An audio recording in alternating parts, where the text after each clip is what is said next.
You and me live close together, so it's like a lot easier. Yeah, I guess. Okay. 11.7. I'm gonna play the left side here, and I'm gonna go all the way up and like 2.5 right because I'm ballin'. Okay.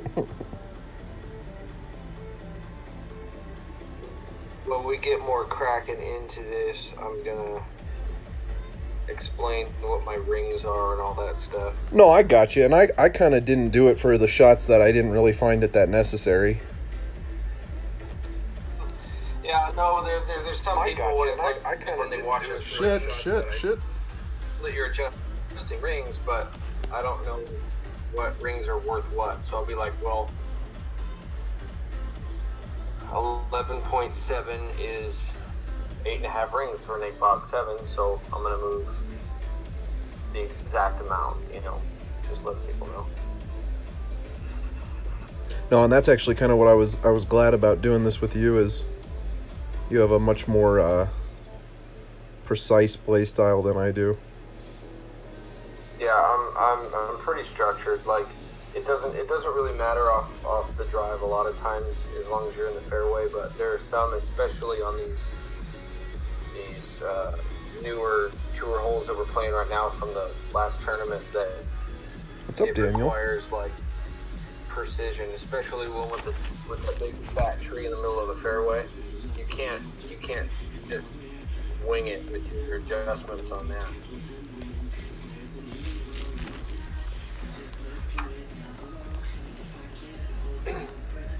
Ooh, look at that. It's Geoffrey's turn. That was what is that guy's name in Family Guy, right? Well, his name is Herbert, and he's a pretty cool guy.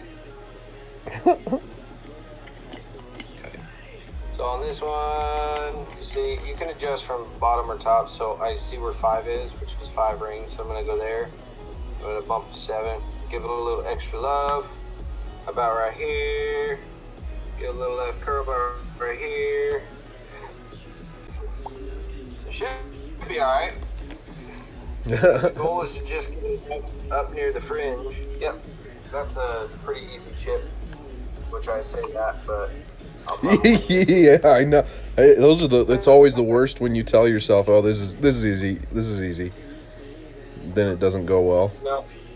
Well, I hit a chip here the other day. It was like right on the fringe, and it was like straight tailwind. And I was just like, oh, I got this. And I don't know what I did, but I completely half-assed my watching the shot meter, and I hit it great, but it was like a bad great. And the ball went around the hole 2.5 times before it dropped. It was like a full-on toilet bowl. I got so lucky.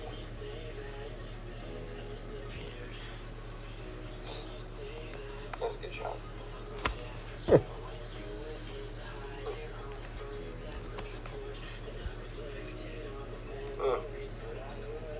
See, on shots like this, I will full top spin it. Just to cut the wind. Yeah, and I do one right. You see how the line looks like a little left? Yeah. I'll do one right so it really straightens it out. Yeah, I hear you on that one. Just aesthetically, it looks better. I think it'll be right about here. I'm just gonna wing it. With these shorter shots, you don't have to like really adjust rings or anything. You just kind of, you're talking like just outside the left edge of the cup or right edge of the cup.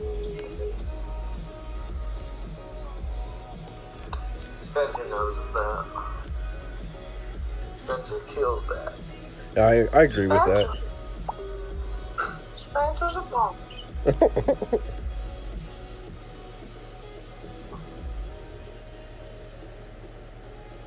Uh-oh. See, one of the things I've told people before on other streams is I move it around a bit, and if I see this happening, I'm going to cut the topspin a bit. Exactly. Like, how many videos do you see where people are going like, why didn't this go in? but when you watch the replay or their video, they're adjusting their shot around, and it's like there's this little 2-inch by 2-inch patch that if you land your ball on it, it kills the forward motion, and the ball guide, as you saw right there, all of a sudden it like yanks to the left, and you're like, you have to land it in a spot where the guide goes through the hole. You can't be wishy-washy, and that's what I see a lot with people playing the fringe. I'm like, don't do it. Don't do it. Oh, this is a perfect hole. People hate. People hate it. So I go sniper, I go 5 left, 4 1/4 down, just like that. Okay? And I get it right about here. And then I drag down about 4 rings in the direction of the tail of the wind. That's my little micro adjustment. And then I adjust the full 11.1. And then I just go regular, a little bit right, perfect or great. And it should be inside 2 yards. Yep, more than inside 2 yards. What, 1.8? 1.3? Yeah, okay. So there you go. Yeah, that's pretty damn good. I might beat Spencer today. I might beat him. I think you got this one. Yeah, no, but you're just like, great shot. Oh, good luck. And then you put the monkey covering his eyes and you freaking ace it. Shut up. So I'm different. I use more backspin depending on the severity of the tailwind. Mainly because I don't have all the bike. Yeah, and because I'm using the Guardian. I hate the Guardian. And I always do an over adjustment on this hole just because of the water. Yeah. That's good. No, people don't realize it's this hole. It's not that it's like this big, strong uphill, downhill. See, I told you every damn time. But that hole, it like, if it's a headwind, it plays longer, and if it's a tailwind, it plays shorter. Yeah. So I totally agree. You have to make micro adjustments. So, like, if it's a headwind and you're using your driver and you have your ball guide going to the hole, and then you adjust for the 100% wind adjustment, you will be short. You have to know where to place your ball past the hole. And that was like that little trick that I had posted the video of with the APOC 5 or the Extra Mile 8. So this one, I'm going to go a bunch up and a bunch left. It's a 7 for the outer edge, so I'm going to go 7.1. And then I'm just going to just a little bit over. Like, this is full, but I always find it goes short. So I pull a little bit extra, like right there. And then left. And perfect, great. Like, it should be. Yeah, it should be fine. Unless I cooked it too much, but it should be good. Usually with headwind, it doesn't seem to. You almost can't cook it too much. Oh yes, you can. Oh yeah, you can. I'm just mean it's a lot. Like, it's like if I had tailwind on this hole, I sometimes only even use like 4 topspin. No, I drank a 40 of Mickey's Ice the other day, and I could not find the fairway to save my life. Yeah. I found this always to be, I think you can even see it right here, be slightly downhill. I think that's why you're adding power.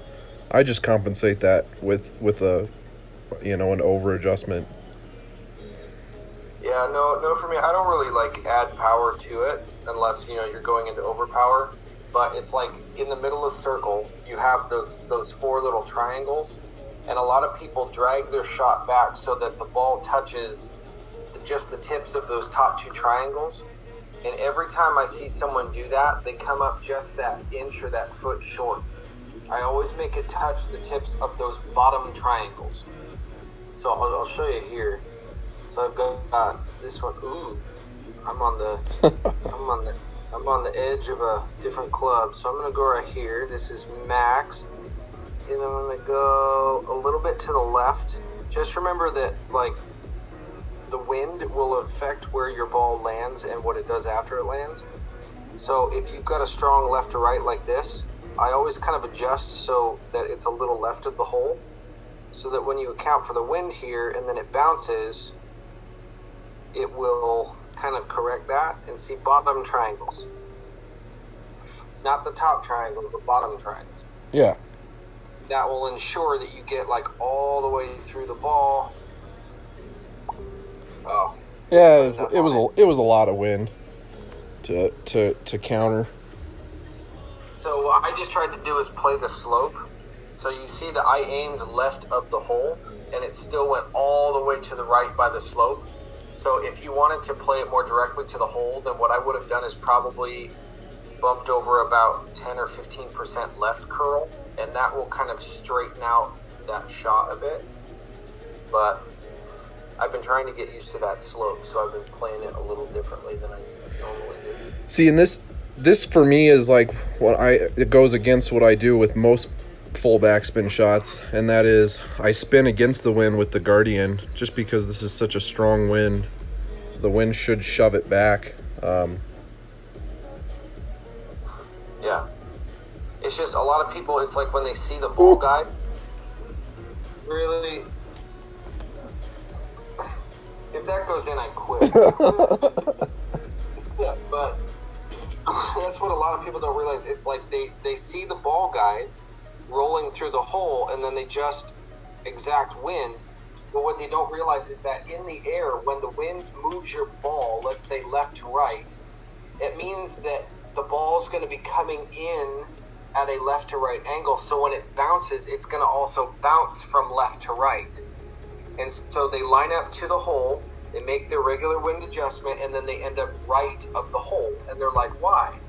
Well, you have to account for that bounce. That's your micro adjustment. So I think basically for every 3 mile per hour, I adjust 1 cup out. Okay. So if I have like that's just kind of that's a figure that I just kind of came up with. I guess I figured it out. But then I also heard, I can't remember who said it, but someone else kind of said the same thing in one of his streams, and I was just like, oh, that's basically exactly what I do. So if you have a 9 mile an hour wind from left to right, line up your shot as if it's going to the hole, get all set up like you're ready to go and make your wind adjustment. From there, I look at the wind, and let's say it's 9 miles an hour. I will take my shot and just drag it so that the end of the shot ball guide looks like it's pointing three cups left of the hole. And then I make my wind adjustment, and that way when the ball lands and bounces, you've accounted for that. So you got it, what, like 1.5 inches away? Shut up. Okay, so see, I'm adjusting my spin. See how it's like a little bit at me, like that? Yeah. So I'm not going through the hole. I'm going right here. Just a tiny bit left of it. And then I'm going to adjust the full 6.8 or 7. A little bit of headwind. And then I'm just going to give it a little bit of extra love, like right here. And hopefully I'll beat Spencer. It doesn't happen a whole lot. Keep going. No, see? Get in. I'm gonna put a little curl on that one. I was thinking I just that little like 3% left curl just affects that kick. What's up, Mateo? What's up, Brandy? What's up, everyone? What's up, y'all? Geoffrey says, what's up?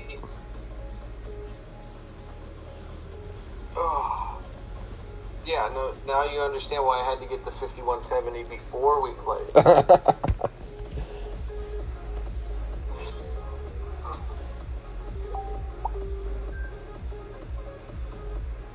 What was that? A car door?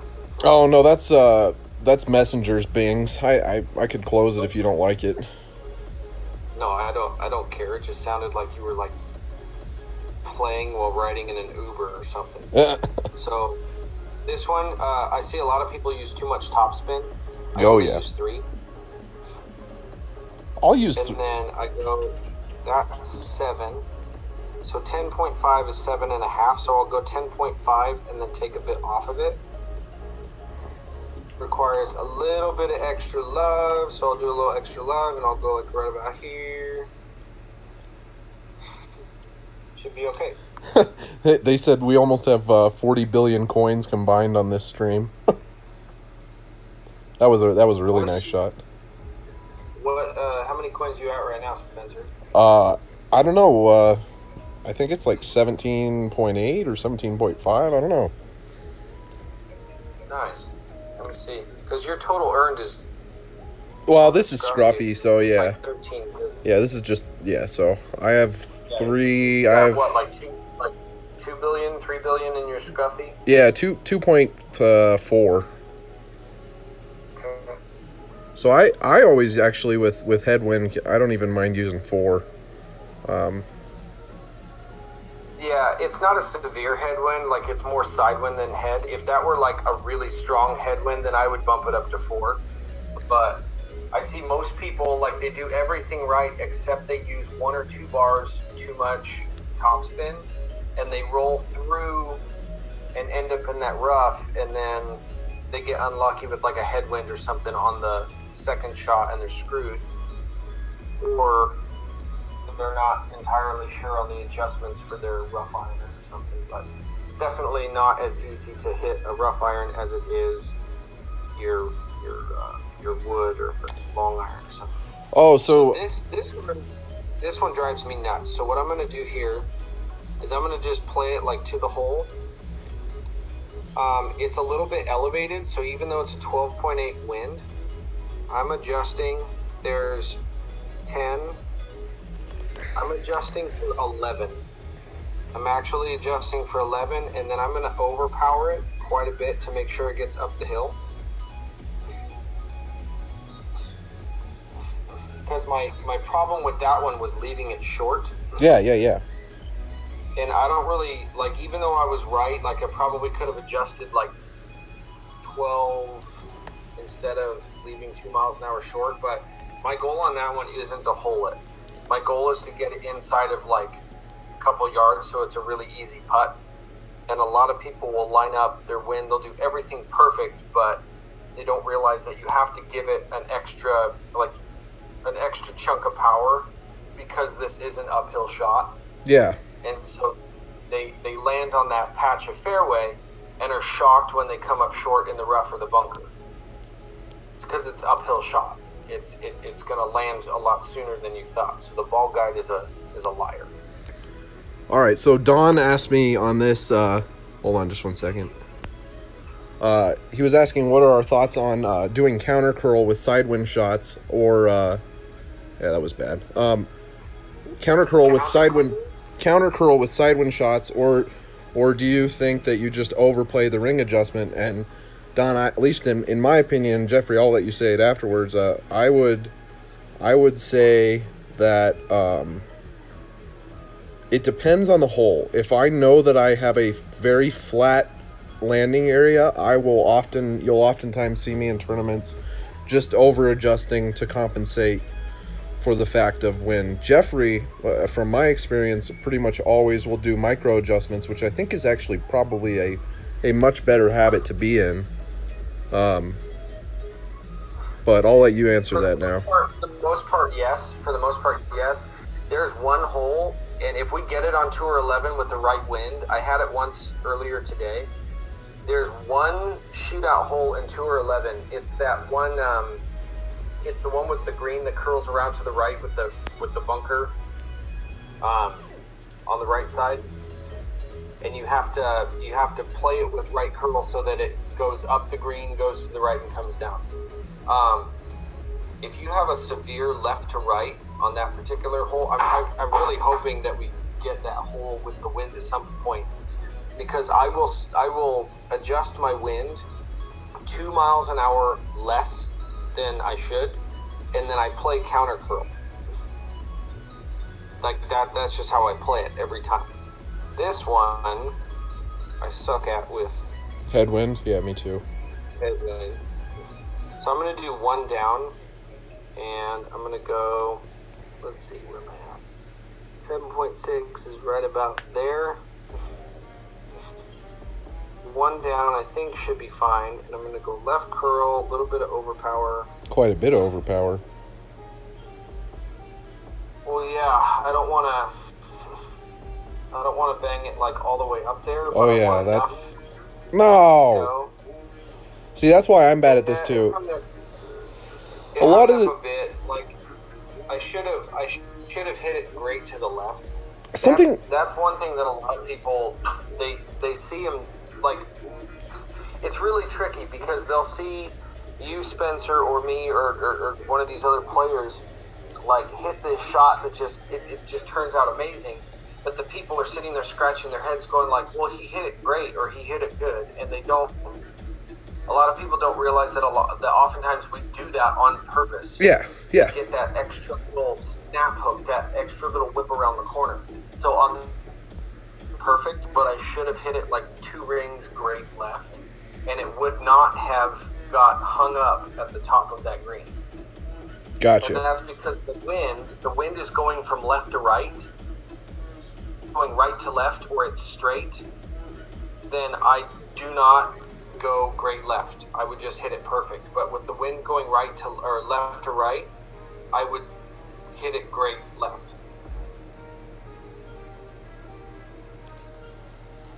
Same thing. I gotta win one, Spencer. All right, deal.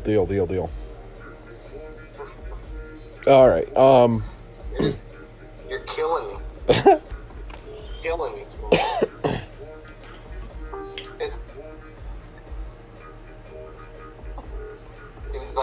It was like 2 or 3 weeks ago or something like that. I just had a bad run of just waking golf, and I dropped down to like 4,700 trophies, and I took a break for a couple hours, came back to it, and I won it all back with 1 loss in the middle. So Oh, nice.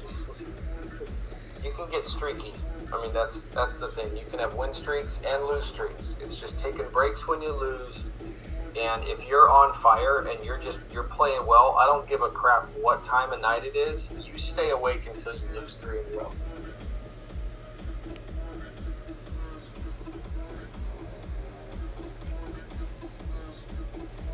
I mean, that was like our good buddy Simon. I mean, he's been trying to get up there and was struggling with some T11, and then he just got hot, and he went from, what was it, Spence, like 100 trophies in Tour 11 to max in like less than a week or something like that. Oh, yeah. Didn't he say it was, I forget what it was. I can actually look right now, but I think it was just like since Wednesday or something. I'm pretty sure he said like Wednesday. Crazy. And just annihilated. I kind of go full power. I wasn't even paying attention. Yeah, but I also have the Thor's hammer. Well, I'll teach people how to play from the rough. I don't care. No, yeah, you're okay. Yeah, that still works. Yeah, that's good. This hole, okay. I have had people message me about this hole, and the biggest problem is getting stuck in those bunkers.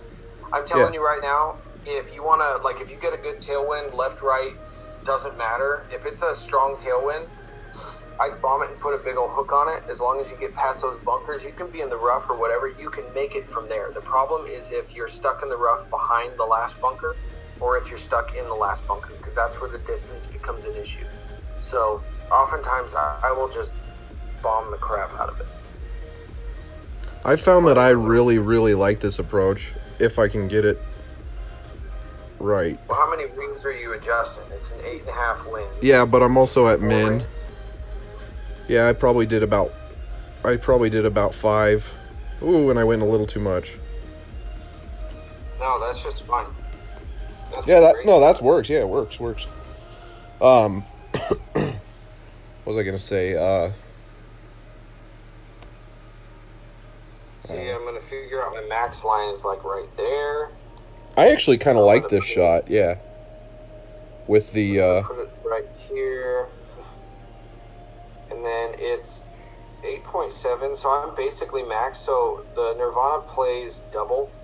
So 4 rings would be 8. So I'm going to go like 8.5. And then with this one, just to compensate the bounce, I go a little bit over power and I go a little bit to the right just to kind of take some of that hook off of it. It's great, right? But it should be okay. It'll get me up there at least. Oh yeah, that's fine. Because I'd rather have a putt than try to do something stupid and not have a putt. And that's where a lot of people lose. Like, they'll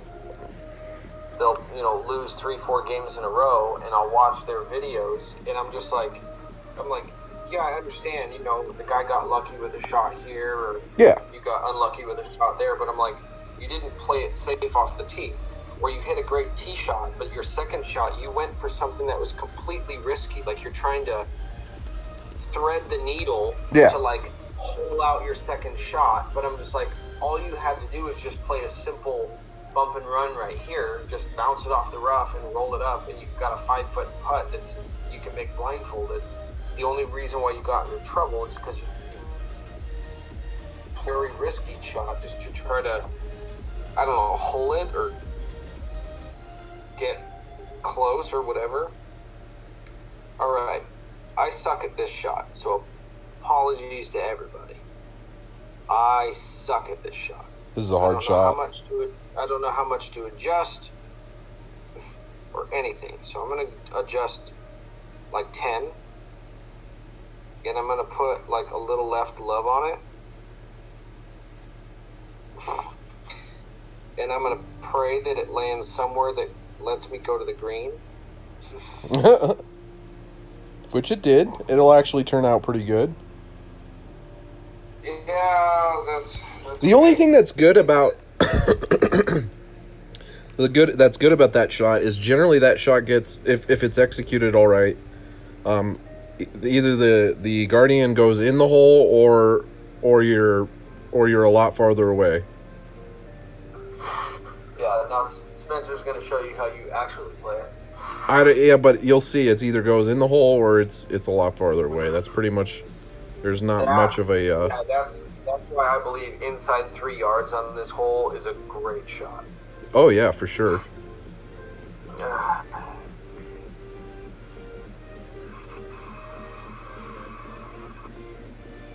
Oops. Yep, nope. Oh, I hope you grate that 4 yards away. Oh! Oh, Spencer pooped the bed.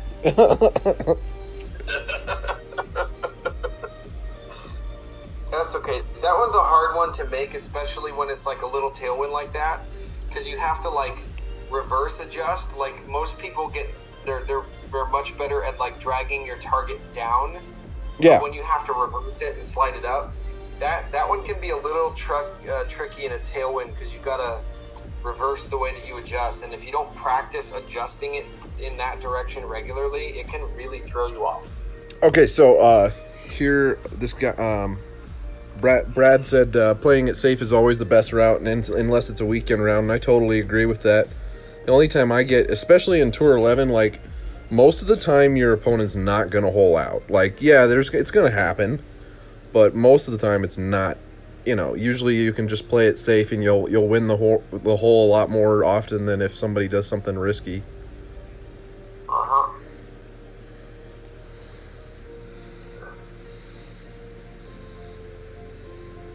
I always play this with a lot more topspin, just because then you can avoid overpowering it. The only dangerous thing about this shot is until you kind of get used to it. I see a lot of people blow it and either go in the water or... Geoffrey is like an encyclopedia. That's what they said. Yeah, so I play this... Yeah, if I get a side wind or a tailwind, I will play it over here and go that way. I never try to jump this crap right there. Me neither. I don't. If I get headwind, though, I put it right here. I go 6 up and like 5 left. Okay?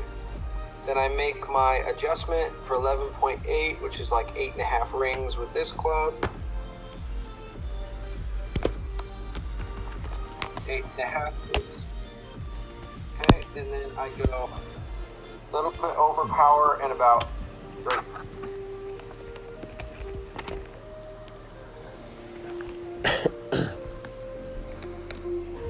Generally, with this much headwind, yeah, like this much headwind, it seems that. Put my landing spot too soon. But Yeah, I got you. Roll up and I'm like pretty close to the end. Yeah, no, you're good. But I generally find with here, hold on, I'll actually take this shot. Yeah, my landing Sorry, spot bring is your a little laptop closer to the rough than I Bye. was. I think I Hi. landed it just too short.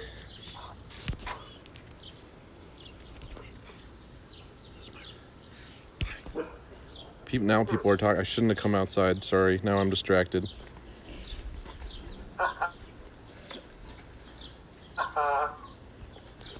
Just what I need.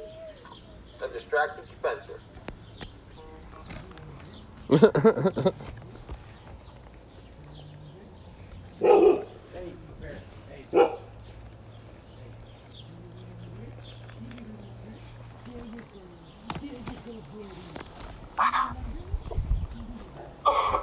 I'm too far away to do what I normally do, which would be to bounce right at the end of the rough. But so the wind. Okay, so here's a tip. You see the direction of the wind? Try to get your ball line. I'm not wearing a shirt. In the same direction as the wind really arrow, care. like that. And then I'm gonna adjust 9 So to 2. offended. Spencer, by the way. Carrie. Exactly. Nice to meet you, Carrie. Like this.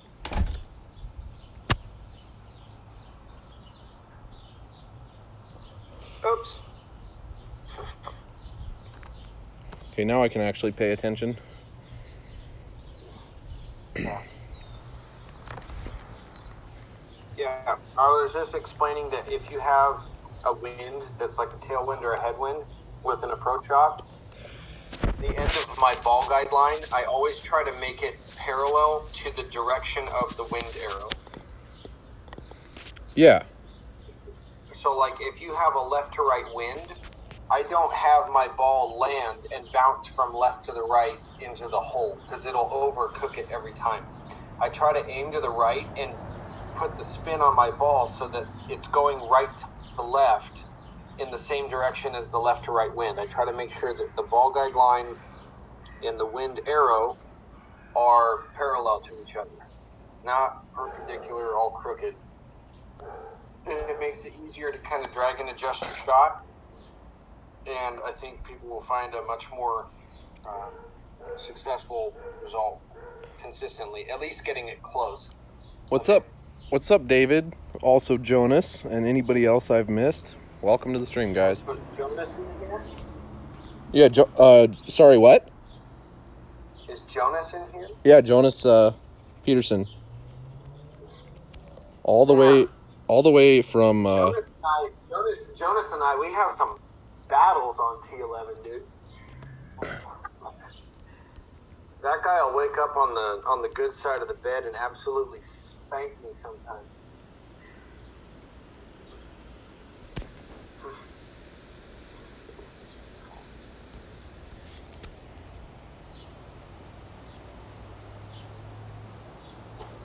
It came down.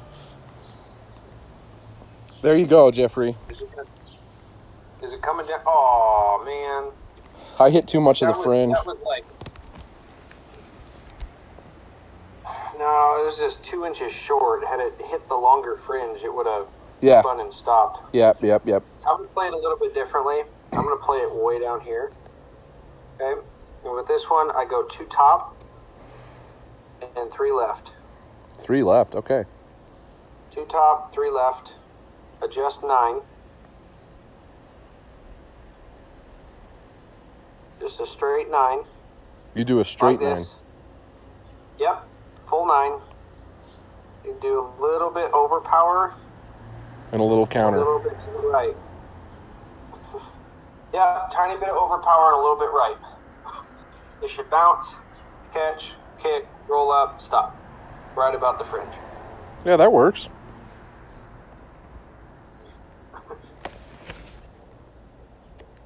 I've only holed that hole, like, I did it once in the tournament. Not on the actual hole.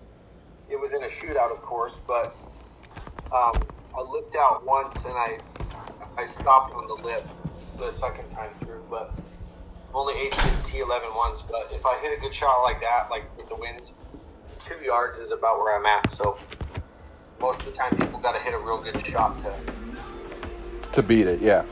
Trump me on. Okay, now I'm actually okay.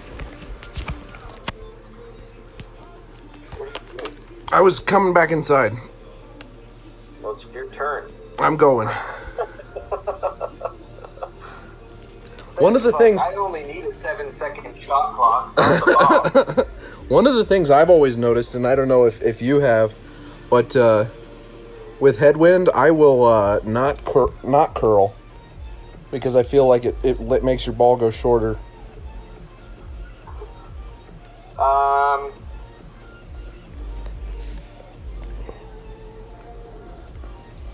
It depends on the severity of the curl. Yeah. Oh, yeah. I agree. For like right here, I'll go full top, and then I go all the way up, and then 3 right. Because if you go more right, it takes some of the top spin off. Yeah. So I go full top, 3 right. I set it here, and this one I just eyeball it. I try to figure like it's gonna land right about here. So I just try to picture that in my head and adjust like this. And then I go down here, not way over here, here. Gotcha. Then you can hit it great a little left like I did. You could hit it center, a little bit great right. And you'd be fine. It'll all end up really nice and safe in that second shadow. Yeah, almost exactly. You're looking at right there, that's where you want the ball to be in a headwind. I always overplay this shot too. Or actually, this is a scenario, not necessarily overplay it so much as this is a scenario where I'll use micro adjustments quite often. Yeah. Like normally that much backspin, if I placed it back here, would probably not get quite to the hole. But with even the slight tailwind, I'm assuming that it's going to. I always play it a little more out here and curl more, just to stay away. You gotta stay away from that rough. Not to mention that adjustment down the hill, it's a liar. It will lie to you every time. Yeah, it does. Like you have yep, 12, there it goes. a 12.6 mile an hour wind. No.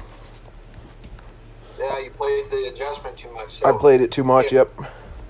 Like you had a 12 mile an hour wind. Yeah. I would adjust that thing like a straight 8 miles an hour and put a hell of a lot of extra curl on it. Yep. So you see here, I played this one long for the most part. So watch this. I'm going to go full backspin and as much right spin as I can get out of this. And I'm going to figure out, I want it to be about right here. Okay. So I'm going to play it out here and I'm going to go about right here. And then I'm going to go, this is 5, that's about 6, 7, 8. So even though it's 12, I'm only going to adjust about here. And I'm going to go regular power, and I'm going to suck it way to the right like this.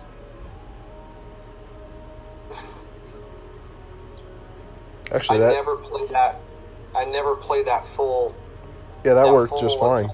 I always go left, and I put a lot more curl on it, so I guarantee don't hit that rough.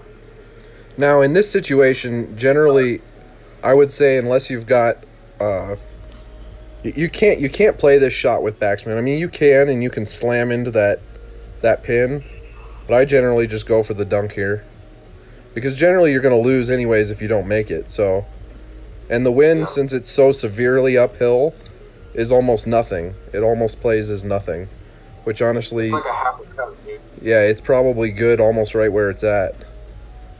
Yeah, like for me, I'd probably put like the arrows pointing like right at the front lip of the cup, but we'd be fine.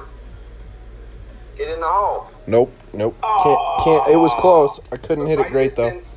Yeah, right distance. Just couldn't hit it great.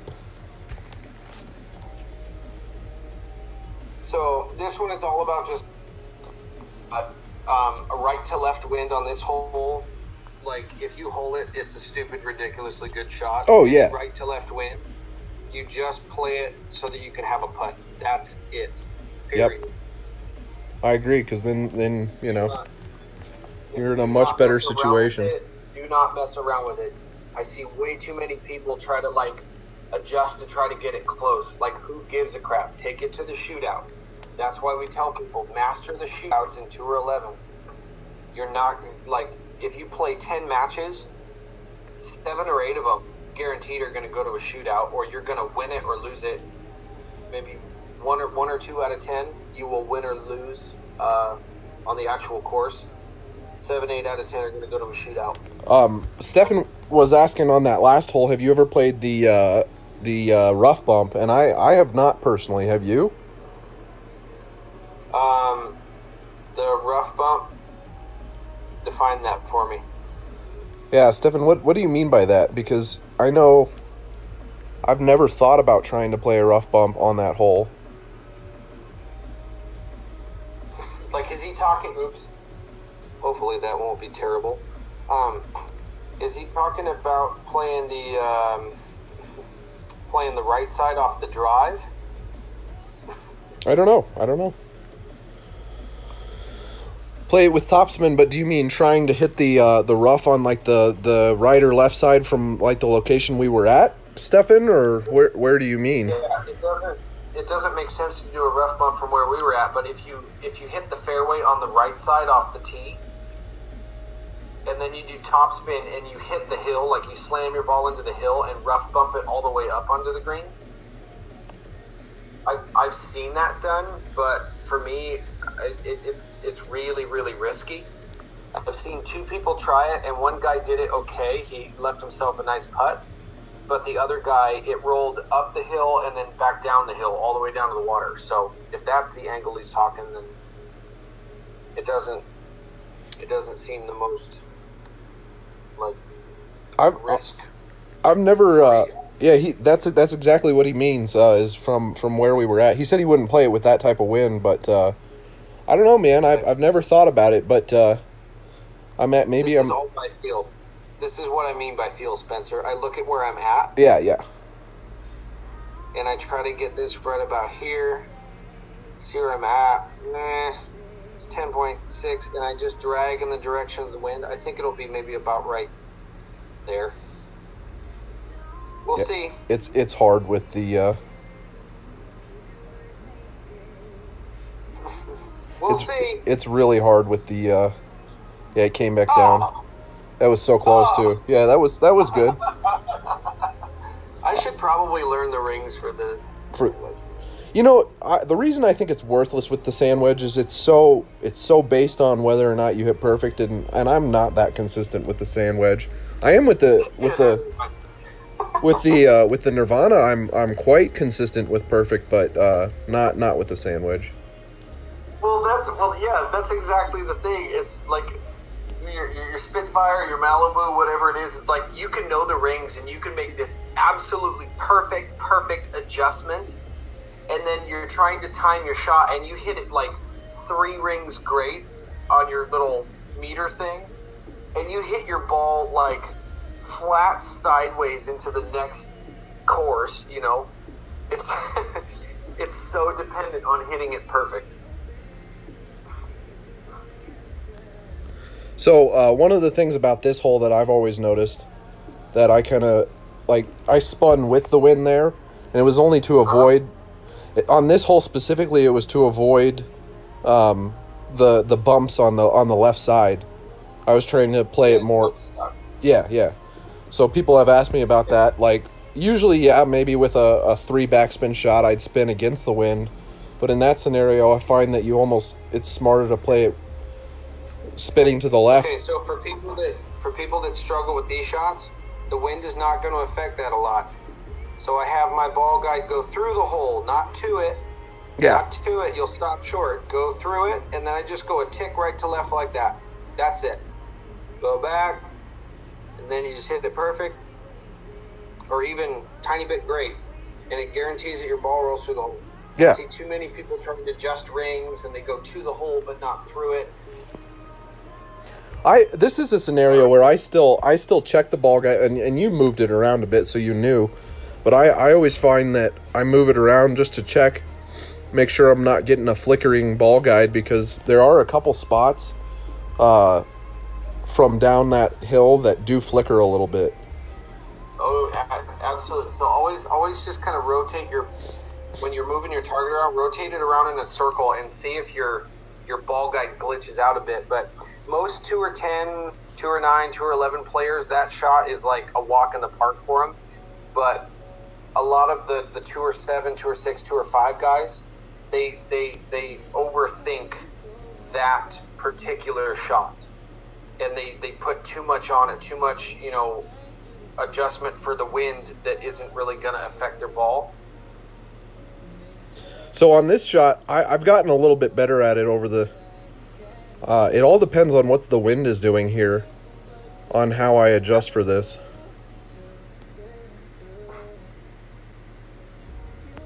Which is true on any hole. Well, see, I'm going to play it a little bit differently than you. And I'm also going to answer that.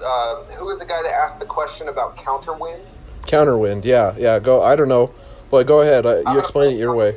I'm going to play counterwind. Okay, so watch this.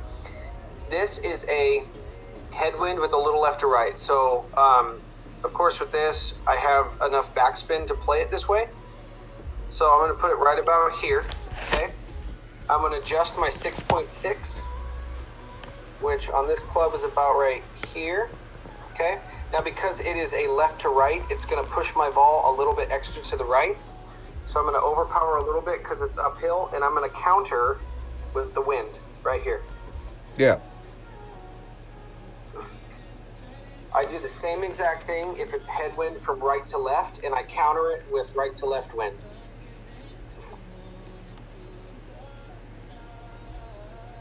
We're going to be damn close. I don't even know who won that one. I don't Oh, know. you got it. It's close. So, yeah, on that hole, it's a great example of if it's a headwind from left to right, I will drag my curl a little bit to the left. I will counter that because that has to do entirely with the bounce. The bounce is going to go extra right if it's a left to right wind. So I want to counter that. Now, if it's a right to left wind and I just pull straight back, it will stay out to the left too much. So I counter that by adding a little bit of right curl. On this one, I go full top, full left. Did I go full top, full left? No, I didn't. Gotta go 3. I'm just gonna jack this one out here. Yeah, and you can make this one. I cannot make this one. I want it to go here. But I'm going to aim a little this way, and I'm going to overcook it a little bit to the left. So I'm going to go curl like this.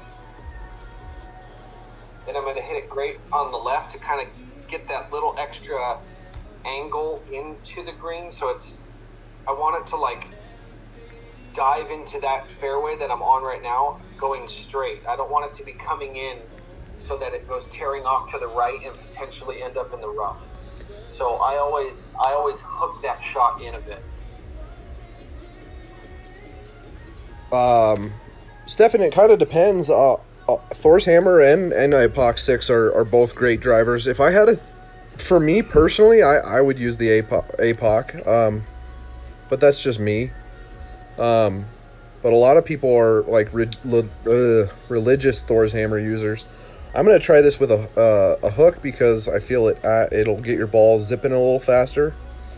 And Yeah. I might be able to get over there. Oh, you're going to power hook it? Yeah, but not full curl. I'm just going to hook it. Oh, okay, I see what you're doing. Yeah, give it a little love. Yeah, and it worked. I really do think that does something specifically on this hole. It doesn't always, but I don't think if I would have done that straight up, the Thor's Hammer would have probably clipped the rough. Yeah. Well, on this one, like if we had the right wind for it, which is basically what I mean by that is a significant headwind. You know what? I'm just going to go for this. Yeah, there's no reason. I mean, it's like whatever. Because it'll roll up there anyway. I don't think I'm going to gain any distance or lose any distance by not just jacking it out there. So I'm going to go 5, 10, 11, 12. And I'm going to put a little love on it this way. And I'm going to hit it great. I want to overcook it so it has a nice bend and roll. Yeah, that worked. I don't know if you've noticed on this hole, but one of the things I've noticed with both headwind and tailwind, and I think I've said this before, if you're trying to play it here, you need to be conscious of how close to that rough you play it, because tailwind will carry you into the rough and then go into the water, and then headwind you can almost adjust way a lot more than normal because it's going downhill. I'm gonna just play this normal, and I'm actually, to a lot of people this doesn't make sense, but I actually spin it the other way because I don't have a whole lot of topspin, and it's because the eagle is easier over on that left side. Yeah, so basically, I don't care what club you're using for your second shot on that. Your landing spot is 4 rings. Nope, see, I did it. I did exactly what I was talking about. Did you overpower that? No, I underpowered it. It's just the tailwind carries you so damn far that... Gee. Yeah, no, and I wasted my shot clock, so I didn't think about it too much, but... This is a max shot, so I'm actually going to play it a little bit short. Thanks, Artie.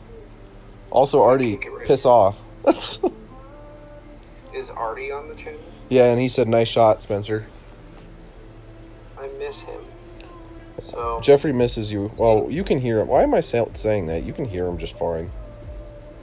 So a little micro adjustment because I know it's going to kick a little extra right, and I do not curl it. Do not curl it. Yeah, don't. Especially with headwind. People put right curl thinking it'll help their ball kick to the right more, and you don't need it. It will do it by itself. People that put right curl on that and it kicks too far right, it often comes back and goes into the bunker. And down toward the bunker. Yeah. Okay, so this time I'll just play it over there. So now I have to, I'm screwed. Oh, let's just see what happens here.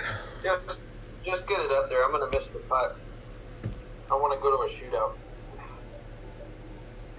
I want to see what shootout we can get. I hope it's not one of the new holes because I only play them well with Guardian. And I'm not using a Guardian because I suck at these holes with the Guardian. PD really, when they announced that it was going to be the old Tour 11 holes plus the ones that we've been playing for the last week and a half, yeah, I'm like, it's going to be a mixture of both, so I don't know if I need the Guardian or the Sniper going into it. I was so mad. Okay, so I play this totally differently. Let's see how far can I go out. Yeah, I can go out right to there. I'm going to play it with 1.5, I believe, of backspin, and assume the 12-mile-an-hour wind is going to carry that a whole bunch.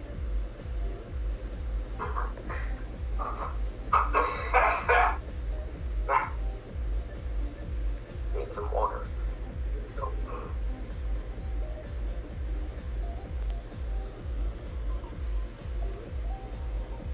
Shut up, Graham. It did, see, the 12-mile-an-hour. Oh! Almost. That was close. Nice shot. What? I didn't even... What, who told you guys you could be, you guys could come to my stream? What is it? It's Graham? Graham and Artie. They're giving me crap because they like to. What, the Canadian and the Indian fucker? Who's actually, in fact, I'm sorry if you don't want me to say this, but he's actually, in fact, yeah, I did beg you to come, you're right, shut up. He's actually in India right now. Yeah, I know he is. Unwrench them. What a trip. That was really funny. Because I remember one of the very first times I met Artie, he was like, oh, hang on. Be the wind, left to right, left to right, left to right. Boom. Yes! Okay, so I'm going to answer that question. Check this out. So I'm going to play right here. I'm going to go 5 right and 3 down, okay? I'm gonna leave 2 miles an hour off. So it's 11.2. I'm going to adjust like 9.2. So that's 7. And 9.1 is 6.5. So I'm going to go a little bit extra like here. Okay? And I'm going to just go straight back. Now watch me counter curl this. Right here.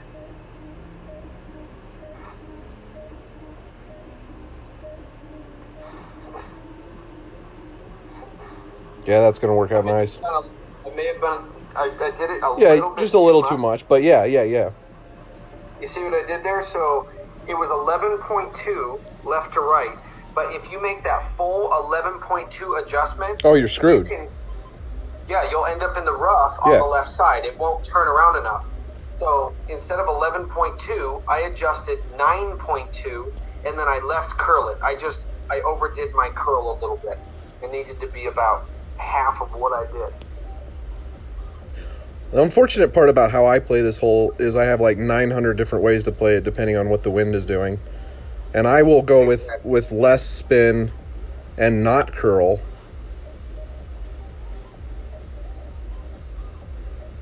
So are you adjusting the pole 11.6? No. What'd you adjust for, like 9.5? Yeah, like 9.5. Which looks to be a little too much, yep. Well, I think you still beat me on that one, but... Yeah, I don't know. I don't think so. Yeah, I think you did. I came up shorter than that, dude. Because I put... Nope. See? What? Yeah. 9.5 was a little too much. So for the, what was his name, Walter? I don't know. I can't remember. About the left to right? Or the counter win? Yeah, counter win. Yeah, that right there, I needed to put like 50% less, but that's the perfect example is instead of risking the rough on the left side, I adjust 2 miles per hour less and I put some left curl on it to kind of counter that. And it works really well. I can't even tell you how many times I have aced that hole or put it inside of a yard by doing that little counter curl shot. I love this shot. I've done this. I do this totally visually, and the reason I do it visually is where you actually line up and what actually happens are two very different things. Uh-huh.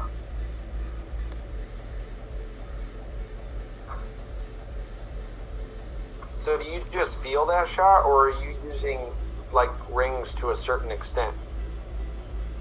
Ooh. Get in the hole. I aced this one yesterday, dude. How do you decide? Okay, so somebody's asking. I believe it's directed at you because I don't do that a whole lot. He's asking you, how do you decide how much to under adjust or over adjust or whatnot? As far as what are we talking about, under or over adjusting? A lot of shot. Okay, go ahead. You take your shot. You go all the way down, and then 4 left. Well, now I'm gonna go 5 down, 4 left, right here. I'm gonna adjust my 8.9. So I do the ring. So 9.1 is 6.5. So I'm just gonna do that. And then you're gonna under adjust, aren't you? On this one, just like a pinch, like right about here. Because you have to remember that He's talking about how do we decide how much to under adjust, like on the last shootout for wind. A lot. I would say for me, it's a lot of feel. But for you, Geoffrey, I don't know what it is. What is it for you?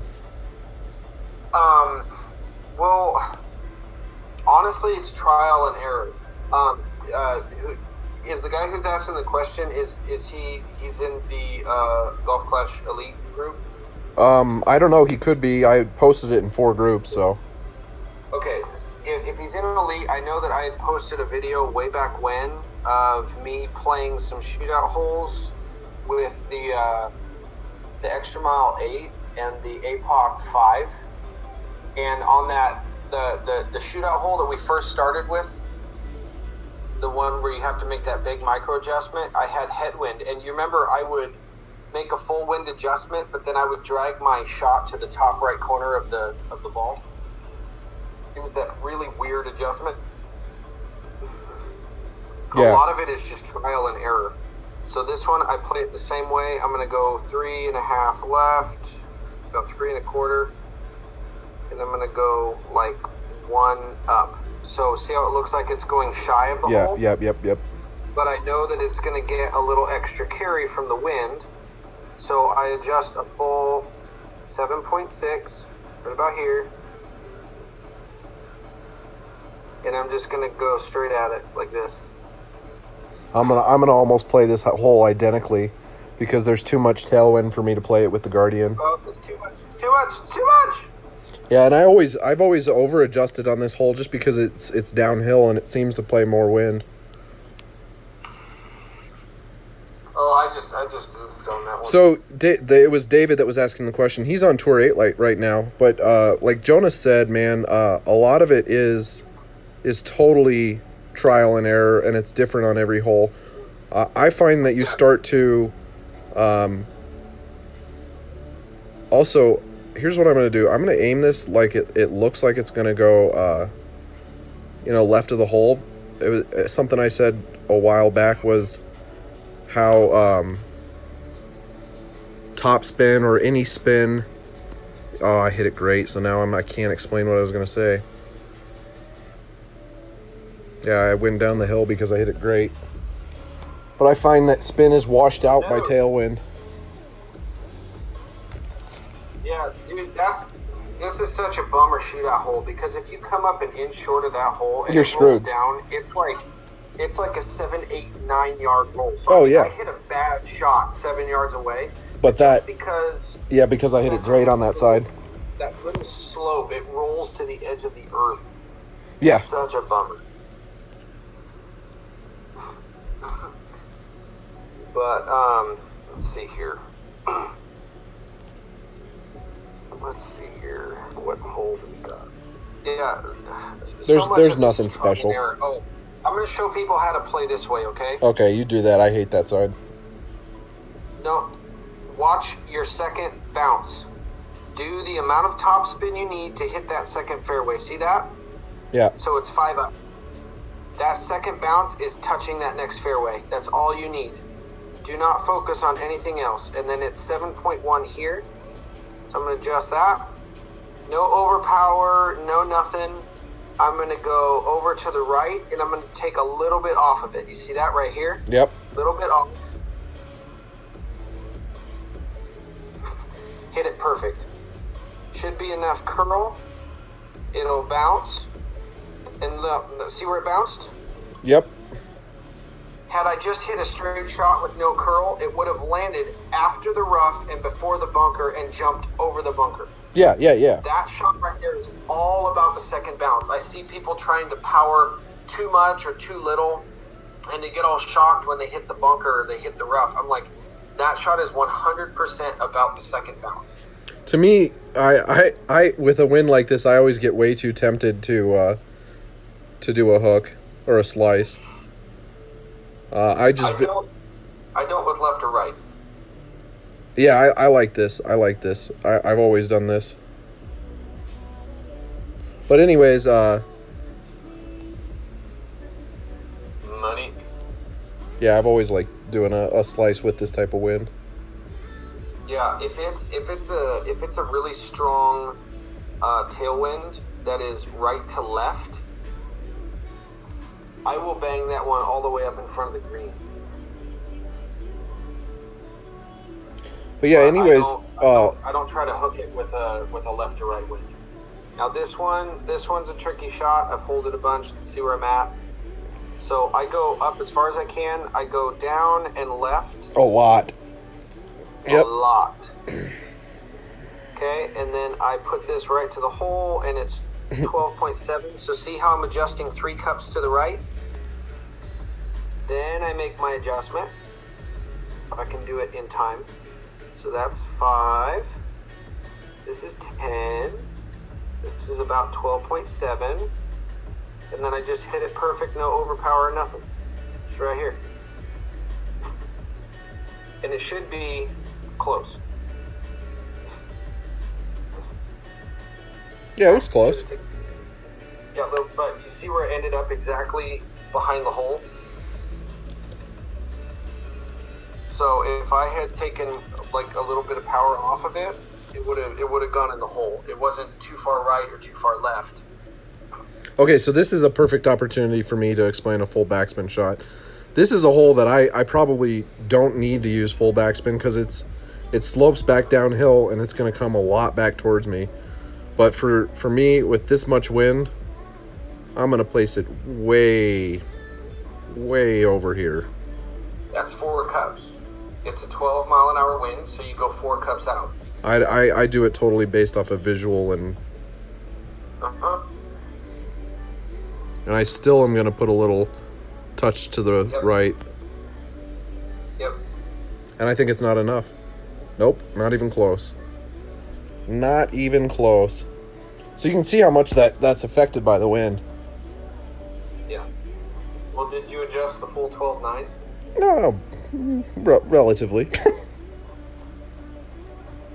12.9-ish. Yeah, ish.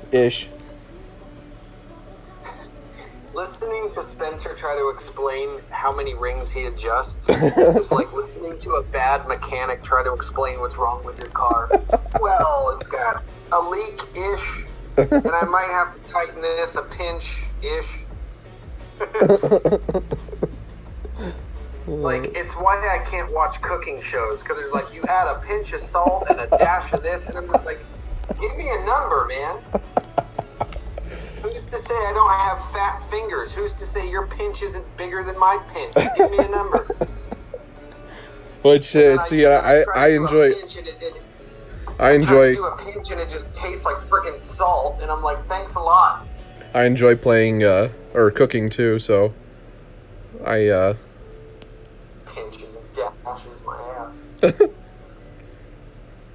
But I do exact rings. I mean, there's some stuff like around the greens that's a lot of it is feel, but for the most part, on my approach shots, especially with like longer range, a lot of people use the rapier. I use the Endbringer 6. That one I adjust on longer approach shots with that. I adjust exact, like to the letter of the law, on the rings on that. 1.19, great shot. I'm gonna lose. Well, finally, I've given you a bunch of them back. Do I ever use side spin to influence the direction of the backspin on a full backspin shot? Yes. And David, I've said this. I believe you said you're relatively new to the stream. I have always with it. Well, okay, so with a thorn or like a tsunami shot, I always spin either in the direction that the wind is going, or no, I don't put any spin on it. The reason it is I used to counter spin. The reason that's dangerous is you can hit the cup really easily doing that. And if you hit the cup, you can get yourself into a lot of trouble. Now with a Guardian shot, I will counter. I did a shot like, I don't know what, like 30 minutes ago, where I did spin against the wind. And it's just because of how much the Guardian is affected by the wind, and the Thorn and the Tsunami are not. Or what is that other club? I always use the Tsunami. Saturn. What did you say? Oh, I said that's a puppy. That's nice. You're pretty good at that. I'm just playing my friend Scruffy. He's a sweet little fella. I think he lives in Arizona. Probably hot outside. He can take his shirt off if he wants to. Alright, so this one, everybody rolls too far. You want to go here? Don't. Go here. Then adjust the 10.6, which for me, I'm running out of time, 7.5. So I'm going to go 5, 6, 7.5. No overpower, no nothing. Just a little boinker of a shot. Graham, I've actually given you credit, I think, twice for that, and that's an awesome suggestion. What Graham's saying right now, if you don't know, is on like a wedge chip shot, or even you could even do it with a thorn if you're not doing a full backspin shot. If you spin in the direction of the wind and you can get your ball guide to line up with the direction of the wind, you can almost turn some shots into straight tailwind shots. I play this totally differently. I switched to a Titan so that I have more wind. And the reason that is I play it on the right. Now, probably, what do you think? Like 8, 9 times out of 10, you're not going to get the wind flip. But if you do get the wind flip, yeah, you can get a. That's the explanation. The reason why he's using a Titan and it's less wind resistance is because if on the second shot he gets a tailwind, he can probably clear that gap. Oh, So- too much cooked stops. No, I can't show it. Stop. That's all right. And you gotta play it that dangerously, though. Unfortunately, because if you get the wind flip, no, and I didn't, so it didn't matter. But I'll at least show them what I meant. Okay, so I'm gonna play this one. Where does it stop? Right about here, and then I go a little left. Okay, so I'm gonna go full left, and I'm gonna go full top. And I don't play it here because I don't want to flirt too much, and I'm going to overhook it a little bit. Yeah. It's not here. I go a little left, and then I'm going to slide it 10, which is exactly 10 rings, so that's 5. That's about 10. And I'm going to go a little bit of overpower, like that, and I'm going to go like full, curl, boink, hit it great right, and it should be okay. Yeah, it should be. I'm glad that you don't try to get special on this shot because you can easily go into the bunker if you do. Yeah. Like if you try and blast it or whatnot, it's just not worth it. Just play it up. I play it out a little bit more to the left so that I can intentionally hit it great right, and what it'll do is it more horseshoes your shot, Okay. so that when you land you'll go So through. so let me say what I was. So if I didn't go into the rough and I got a wind that was going the opposite direction, you can almost clear this sometimes you can clear all the way to it and have a wedge for the pin, which is it's not easy to get that, but you can. Well, especially if you have like a Cat 6. A Cat 6 with tailwind from that shot is like you're on the green. It's Oh no. or even a hammerhead. Or even a hammerhead. That's not good. Hammerhead's I'm in a bad situation. Oh well. It's not a bad situation. Well, it depends on the wind here. Oh no, it's not a bad situation. I'm okay. Should I try it? Where am I at? Oh, you like this rough bump? I hate this rough bump. Well, I'm just doing it just to show it. I don't know if that's enough or not. Okay, well, fuck it. I'm gonna do it. You don't curse on your channel, do you, Spencer?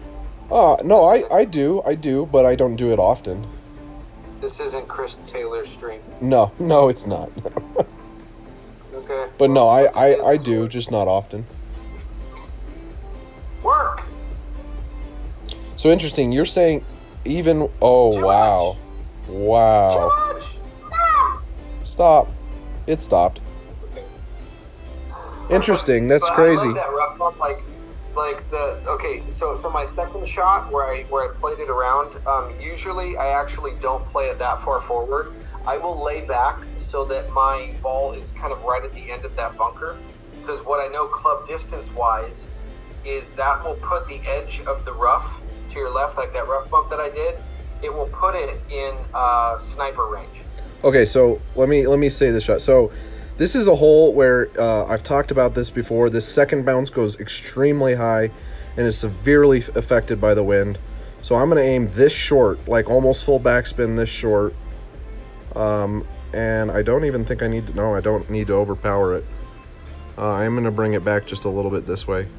Oh, I hit it great. Should display what's going on. Should be fine, but... Yeah, see? I aimed way short, and I'm right next to the pin. Yeah, that's a good shot. Now, a lot of that's like just, playing the holes over and over again, knowing what happens and what doesn't happen. But you can actually visually see that.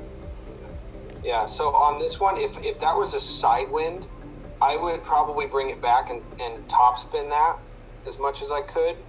But on this one, because it's just like 7, I'm just going to put it like right here. I'm just going to put it, okay.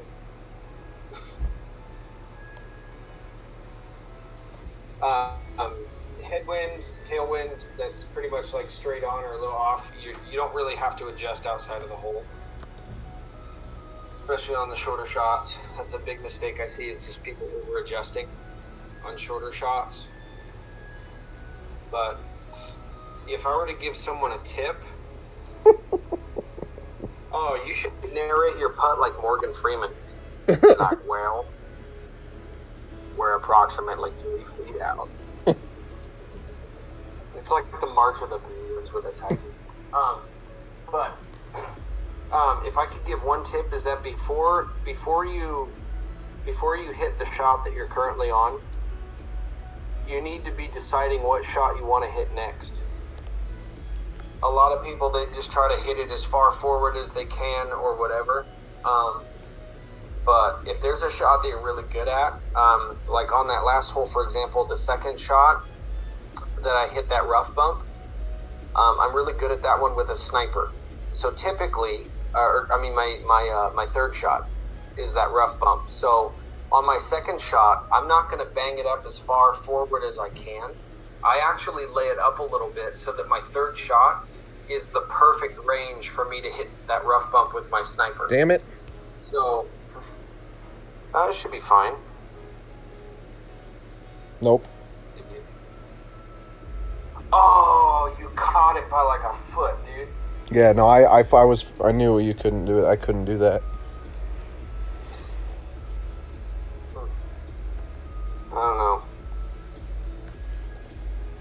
I don't know. One of the things I've noticed about checking up is you don't want to overpower it and hit too far. But yeah, well, this is 8.9, so I'm going to go one back. Like that. 8.9. It's like 6 inches is 9.1, so I'm going to go right about here. And I'm going to go left with some overpower like this. And boink. Should be hopefully okay.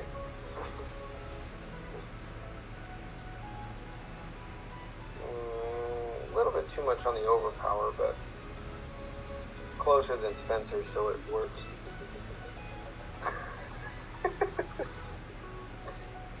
No, that in my opinion was a fairly bad shot. sorry, I wasn't listening to you. I had to use the restroom. Oh, I was just giving you shit the whole time, bro. Oh, nice.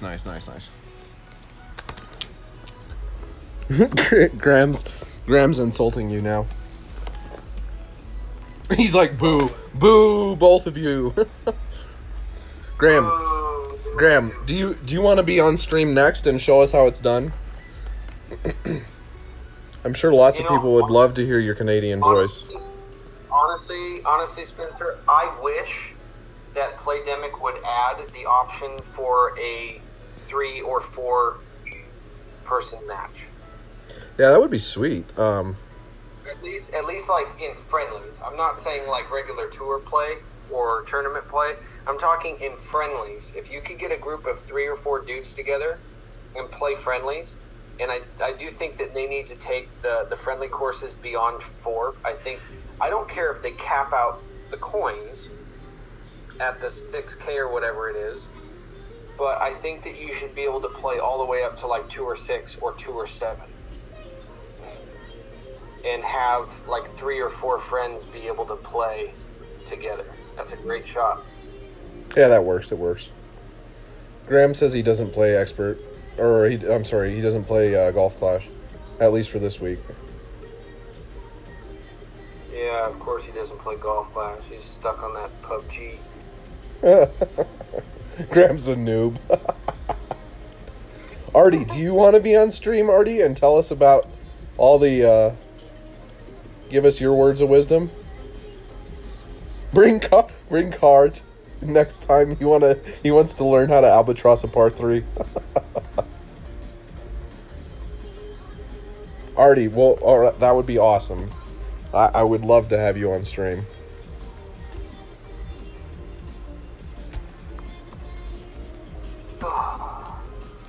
Having Artie on stream would be fun. That would be fun. I don't know. Be like, you get your stream sponsored by SpaceX. Yeah, that would be sweet. Artie, can SpaceX sponsor my stream? Uh-huh. Oh, crap.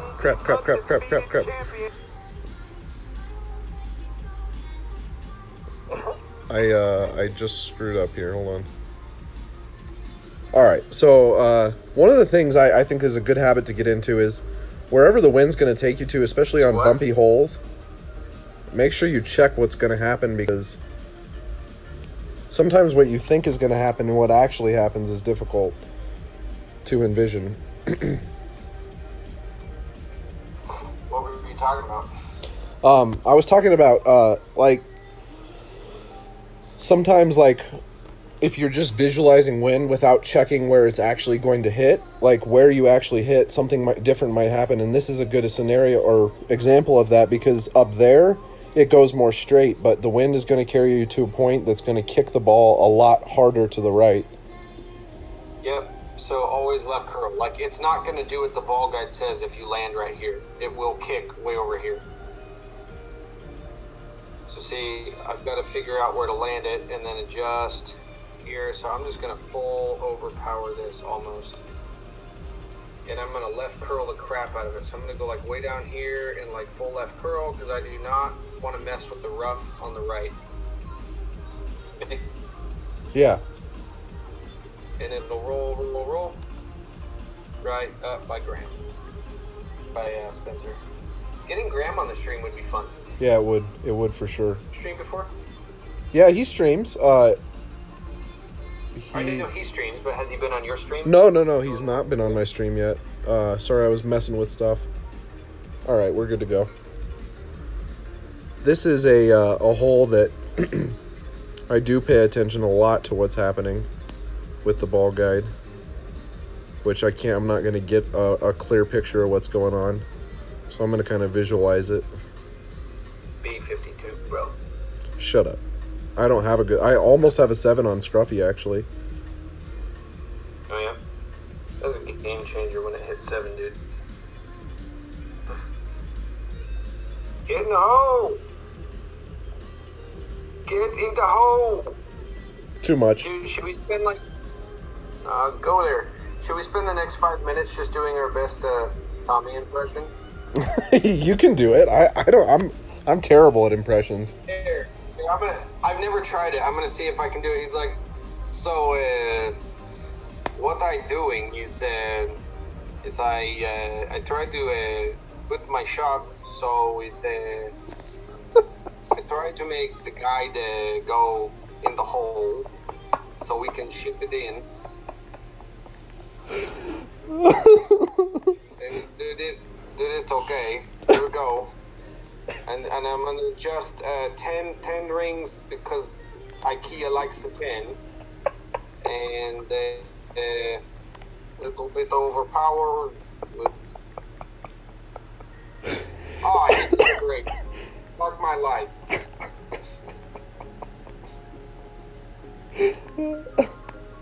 If it got in there, hey, we get some booms. Should I grab a Coke? Grab the Coca-Cola. Oh, Jesus Christ. Geoffrey's just trying to distract me so I can't play.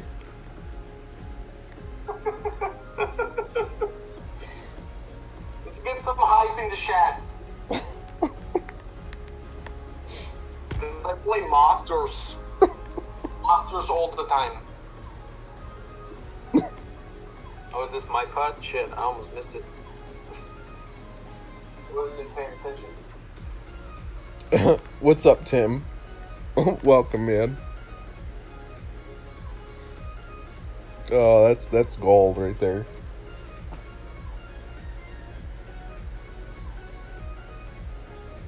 Oh man.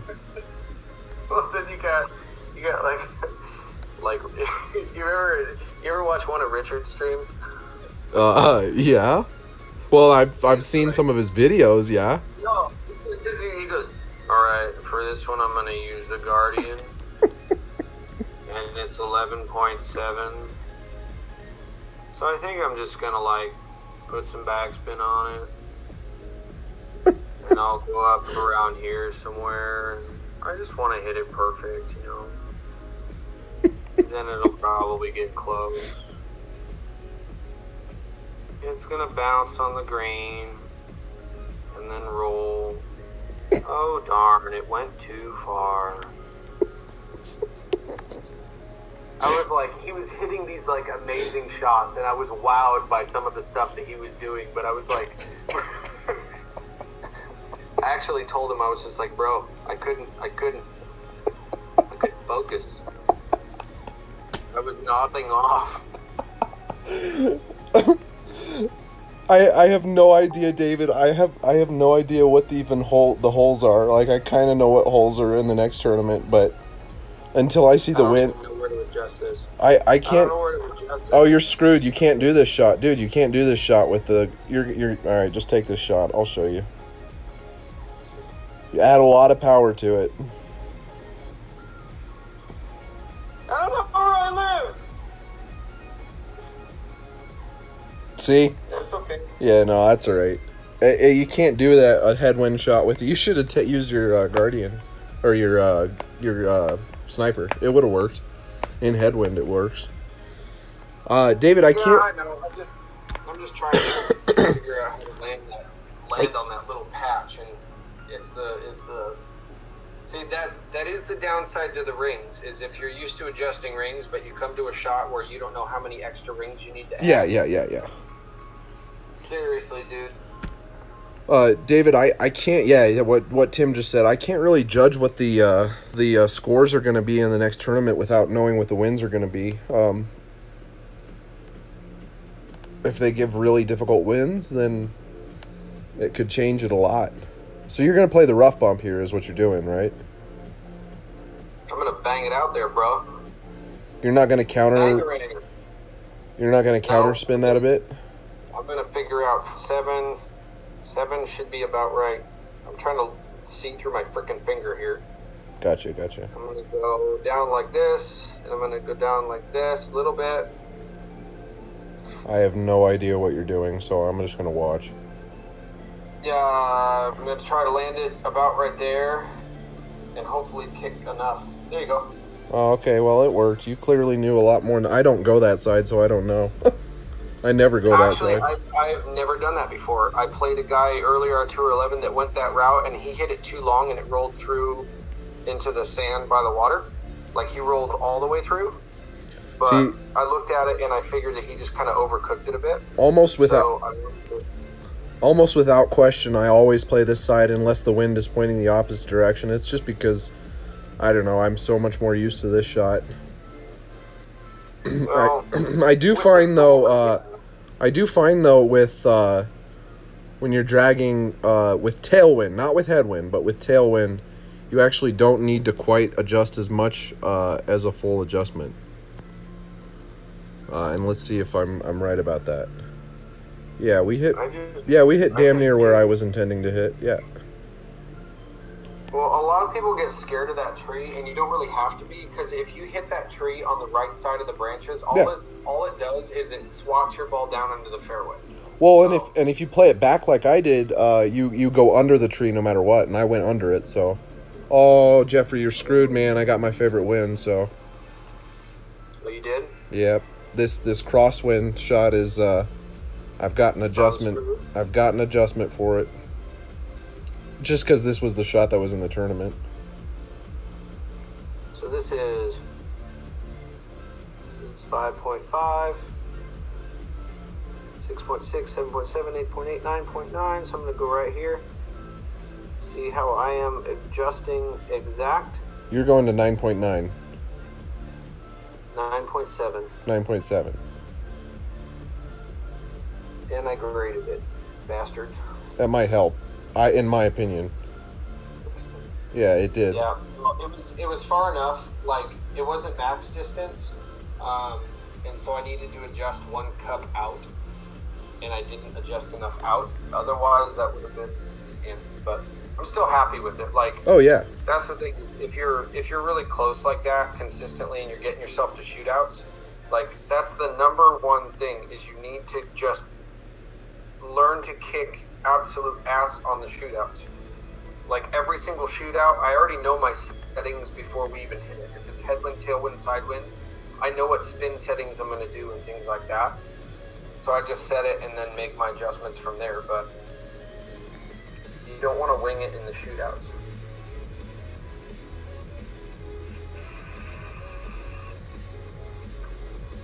Spencer's just going to hold his shit.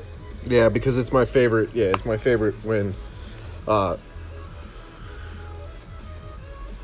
And all I know about that is it was the same wind as the tournament is, regardless of if it's, we were at like what, mid length. I still did a full adjustment and it worked out. Yep. It's just because of all the crosswind. That's a scenario where I know I can just over adjust, and I'm hitting a flat enough area that the over adjustment isn't really affected. I don't need to make a minor, like an adjustment like you probably would. Which is, like I said earlier, I think the way that you do it with making a micro adjustment first is probably the smarter way to do it. But I don't even know the minimum, mid, and max adjustment differences. I don't know those. I don't. What I know is micro adjustment. I know that if I'm at full range, like basically if I'm at max range, then I know that I need to adjust X amount of cups out for however much wind it is. So if it's, like I said, 9 miles an hour in wind, I'll adjust 3 cups out because it's 1 cup per 3 mile per hour. If it's a minimum distance shot, I adjust the full wind measurement, but I don't do any micro adjustment. I just have it leading to the hole. This one I'm going to play it the traditional way. I see a lot of people screw it up. Oh wait, you play it? Okay, so with tailwind, I always opt for not playing it up there. No, I go in tailwind, I go 5 up, and I go like 5 left, like this. Yeah. And I adjust my 9.6. So that's my 7. This is 9.8, so I'll take a little off of that. Okay? And then I go to the right, way over here, and then I take a pinch off. Otherwise, it will fly too far, and you will get this kick that you really don't want to deal with. Yeah. That'll take you to the rough, yeah. Yeah, I agree. Yeah, people will do full power on it, and they do like 6 topspin and all this shit, and it just flies on by. All right, I think I'm going to do 2 more after this one, Geoffrey, all right? Oh, you got to go? Yeah, we're at like an hour 33 now. Oh. That's generally where I kind of keep them. This is like, for me, kind of defines the reason that I like the Guardian, just because I like visualizing what's gonna happen, like where the ball guide is gonna be taken by the wind. But I know why people like the sniper for sure. I didn't drag on the right. You like visualizing the line. I like seeing the line. Yeah, you like seeing the line. Yeah. Because I can tweak the line. You have to like tweak your imagination. This is true.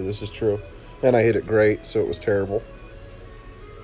Well, let me see, because I'm usually pretty decent in this wind. It just depends on where I'm at. So this one, I always want to figure out where my max is, and it should be right there. So this is minimum distance, or like mid distance. Okay, so I try to land the ball right here, and I drag this back, and I'm going to bring it exactly to the hole like that, and then do my exact adjustment. If this were more of a max distance shot, I would move like the 3 cups forward, but on this one I'm going to go like that 7.4, like right there. Give it like a little bit of love like this. Oh, damn it. Yeah. Well, it should at least give us a distance just idea. Barely left. Watch it. It's just barely left. Yeah, that's really good. That's really good.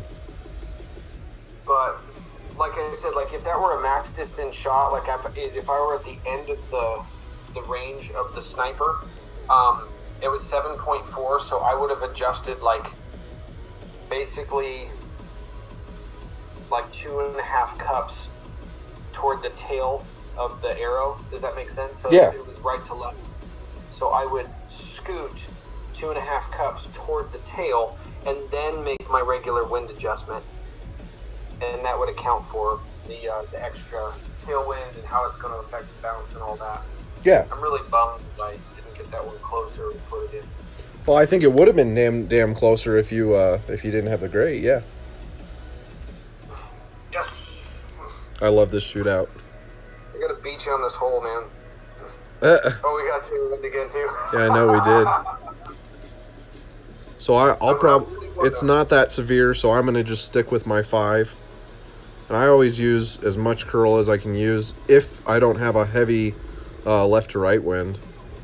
And I know I need to play it about as short as it is currently, and then I still do an over adjustment.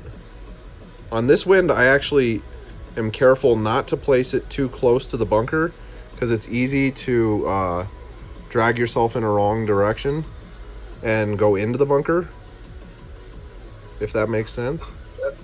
That's gonna be good. It's gonna be good. Get in the hole. Oh. Oh. All right, 0.67. I can do this. He's asking. Okay, I'll let you take your shot. Yeah. So I get right to the end. I go 5 right, 4 down. 5 right, 4 down. Now my adjustment, I try to get it set where I want it, and then my adjustment is so that third bounce is right there on the rough. Do it now. Okay, go. And then I'm going to go down 10.2, if it would let my target move and not the whole screen. Like that. And then I'm going to go power right here and curl it to the right.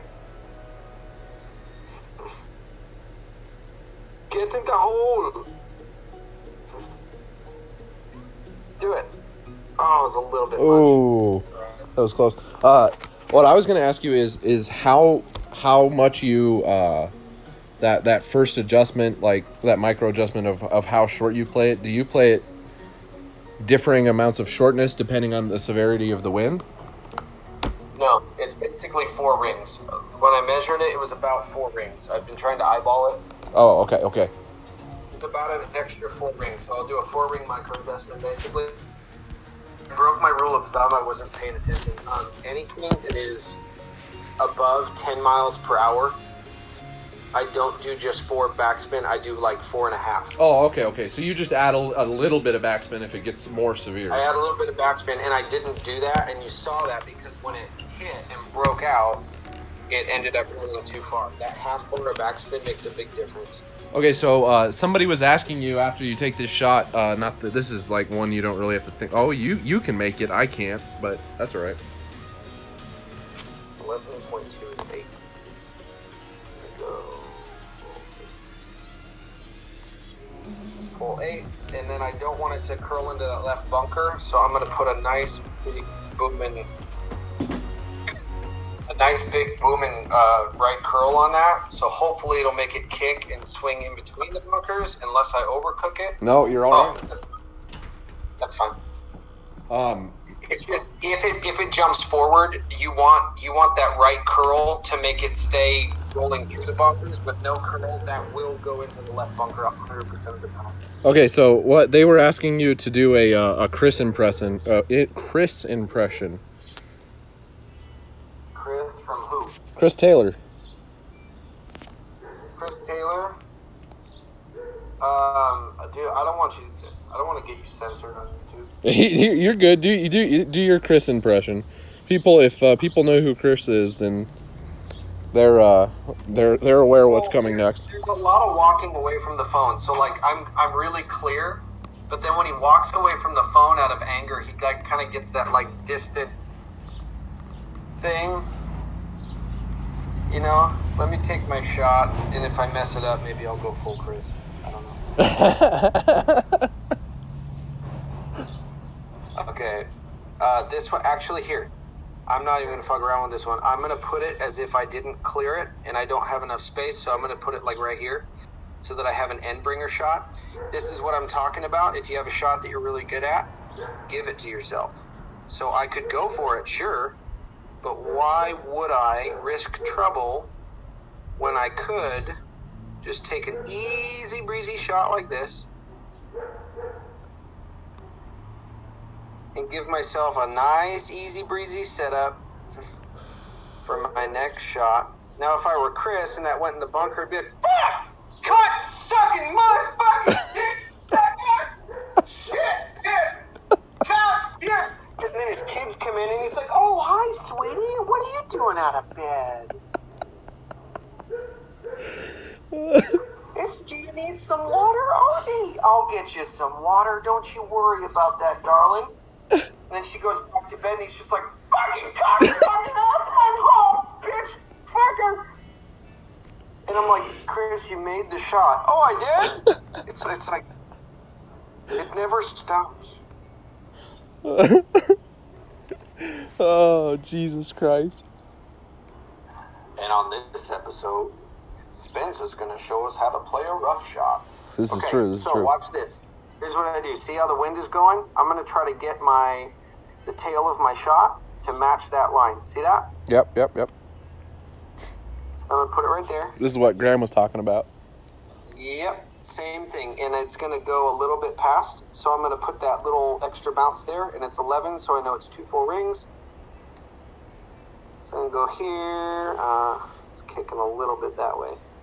So that's 11 right there.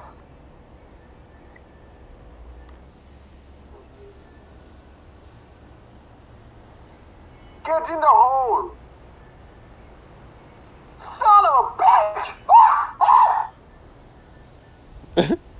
Okay. I'm done with Chris. You done with Chris? No, I made the mistake of turning on his wanted to watch a stream one night, and I like the volume turned up, and my kids were in the room playing like Donkey Kong. And like 5 seconds into the stream, he like hit a bunker or something. It just went absolutely postal. Oh, I can't do this. All I can say is that my daughter retains information. Oh, I can't do this. So here, I'm going to do it anyways because I think that it's going to go short. But you see that flicker in this line? If I don't adjust this perfectly, we're going to go way short. Yep. And if you try to overcook it a bit...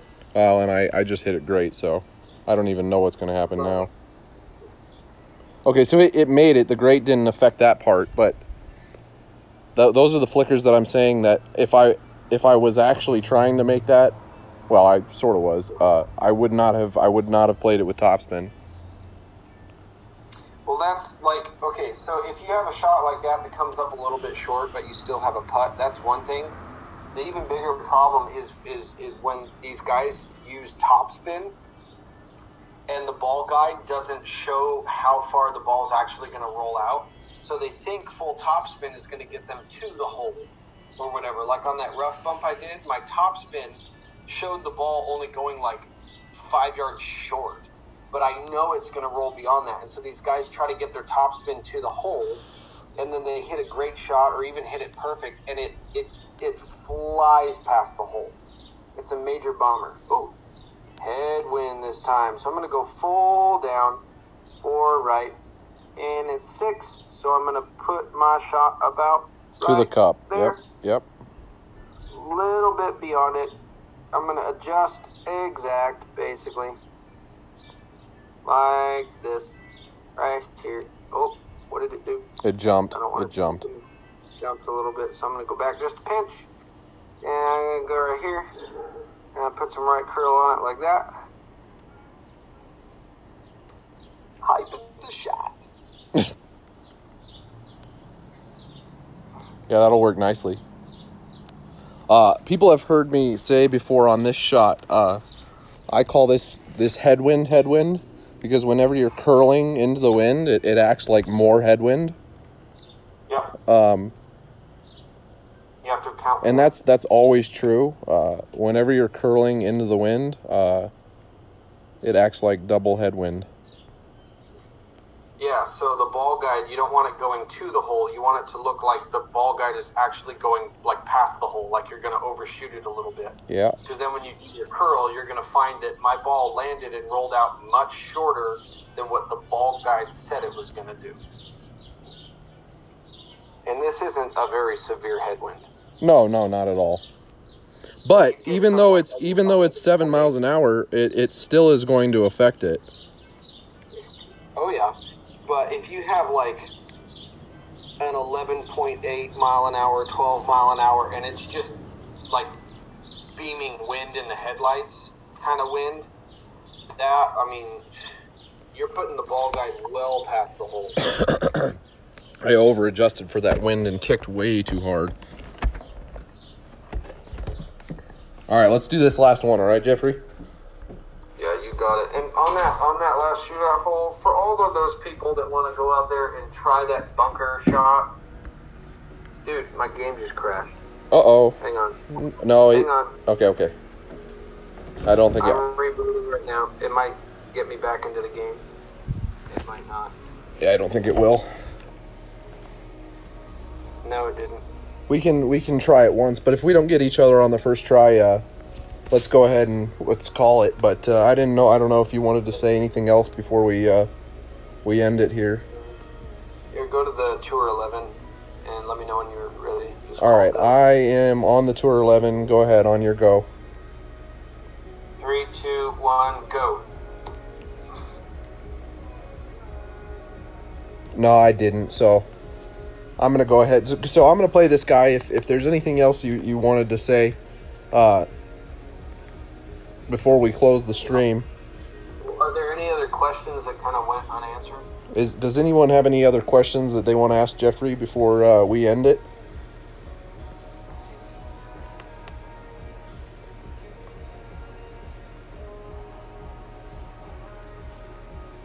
We'll just give him a second here. I don't think there is, but we'll see. I mean, I'm pretty much straight up a wind ring player. The rings, I use the rings on 90% of my shots. The micro adjustments are even particular. I don't just guesstimate most of my micro adjustments. For me, on a max distance shot for any club, beside your sandwich and rough iron, with your short irons or your long irons or your wood, I've found that 1 mile per hour one ring per 3 mile per hour. So like I said, 6 mile per hour, you want to line up your shot to the hole as you would, and then scoot it so that the tip of your ball guide, or the end of your shot basically, is 2 cup links to the right. 1 mile per one shot, 1 ring per 3 mile per hour. I've holed a lot of shots that way.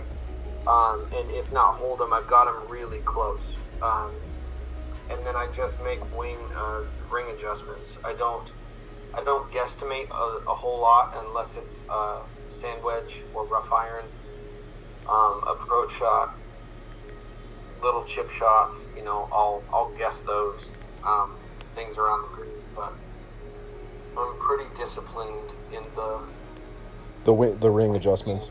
Yeah. No, and that's the main reason I wanted to have you. Oh, nuts!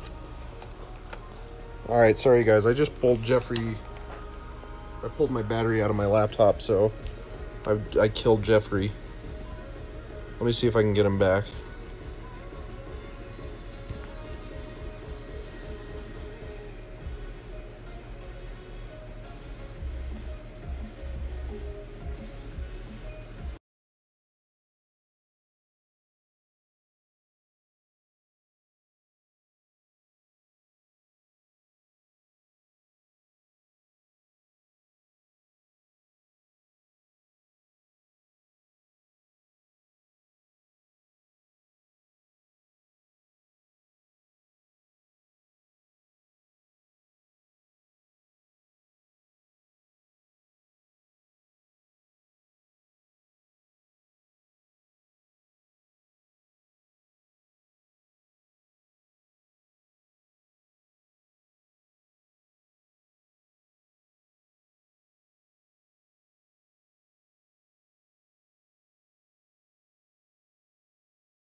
So I don't know if you guys are still here or not.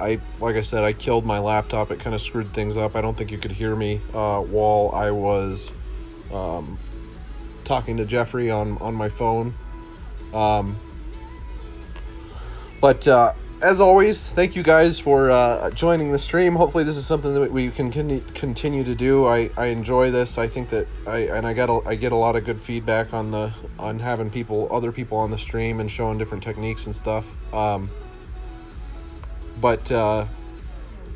Yeah, like I said, thanks for joining the stream. I hope to see you guys on the next one. I'm gonna take this shot and then end the stream here.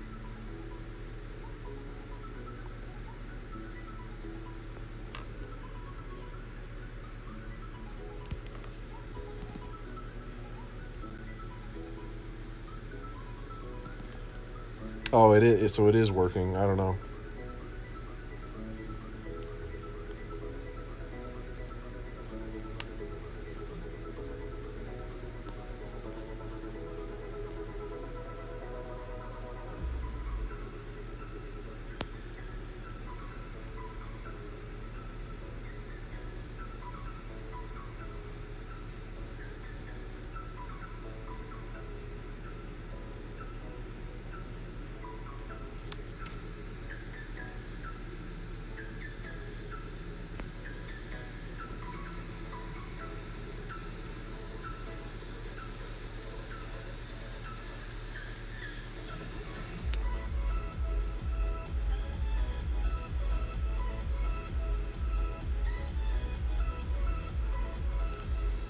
All right, like I said, thank you guys for watching.